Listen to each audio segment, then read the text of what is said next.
Hello everyone and welcome. My name is Bado and this is Eldo Fashion Academy. Today we'll be going through the process of how to draft a basic bodice half scale. A basic bodice is the foundation of every dress. It has all the key dimensions of the form. So if you are a newbie to fashion designing, or you are transiting from freehand to pattern drafting, or you have issues getting fittings for your dresses, then this tutorial will be helpful to you. Like and share and subscribe to my channel. The above picture you are seeing is the practical submission by my foundation students on basic bodies half scale. So let's get started. Let's move straight to the drafting table. So on the drafting table, what we have here is my measurement. First of all, this is BT, bust measurement, WL, waistline, across back, which is the shoulder to shoulder measurement, or XB, and then we have the WC, which is waist circumference measurement. So these are the measurements that you need for your basic bodies half scale. The bust measurement we are working with is 33 inches.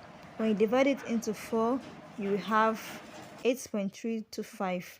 But what I will do is I will divide my pattern into 2 equal halves, and I'm going to use I'll divide my pattern into 2 equal halves, 10 inches for the back pattern and 10 inches for the front pattern. The reason is that your back pattern and your front pattern needs to be equal for you to be able to get what you want on this. The next thing is I'm going to measure my shoulder to my waistline, which is WL, and it's 14 inches. I will go straight ahead and mark the 14 inches. I want you to take note that your front and your back waistline, they are not equal because of the presence of the bust. So my front waistline is 14 inches, but then the back waistline is 13 inches. To be able to get this, you will tie a ribbon around your waistline, and you will measure your front and your back. You discover that the front is longer, especially for plus size. The standard is 2 inches, but for plus size you can go above 2 inches, but not more than 3 inches. And then for smaller sizes, 1 inch, 1.5, depending on what the measurement that you take. The next thing, we want to get our shoulder slope. So you agree with me that no individual is straight at the shoulder. The standard for shoulder slope is 3 inches by the person's shoulder to shoulder measurement. So my shoulder measurement is 14 inches. So I'm dividing it into 2, and then I'm using 7 inches. Okay, and then I'm sloping it down by 1 inch for the back and 1.5 for the front. So whatever I did for the front, for the back, I'll do for the front. I will still slope the front by 3 by 7 inches, but then the slope for the front is going to be 1.5 inches. Please take note of that. The next thing I'm going to take note of is I'm going to measure is my chest line measurement. My chest line measurement is bust divided by 6 plus 1.5 inches. Please take note of that. It is at the bust line that you will put you have your bust measurement. So I'll mark a line straight across. The same bust measurement for the front is the same measurement for the back. Okay, the next thing I'll do is to insert my shoulder measurement on the chest line. I will insert my shoulder measurement on the chest line. Whatever I use for my shoulder measurement up, I'm going to use it for my chest line. And then also I'm going to mark, before then I'm going to mark my bust, my nipple to, my shoulder to nipple. My shoulder to nipple is 9.5 inches. So I've already marked it before I came back to mark my shoulder line on my chest line.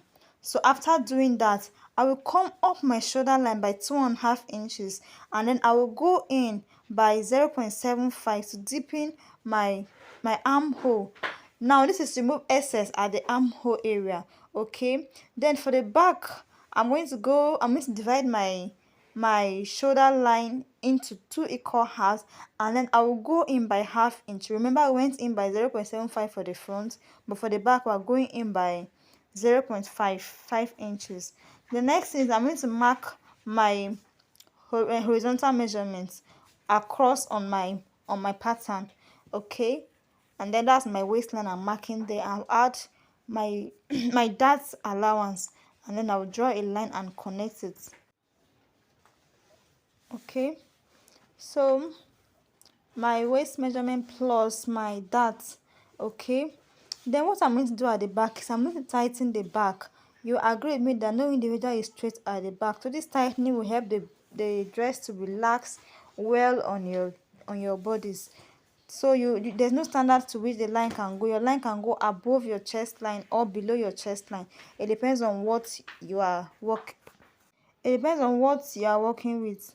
Now I want to mark my dart. I want to take out my dart. So you mark your dart straight across, and then to 0.75 inches before your nipple point, and then you create your dart legs.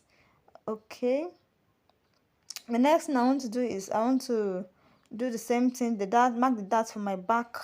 The same dart span I use for my front, I will use for my back, and then I will mark it straight across.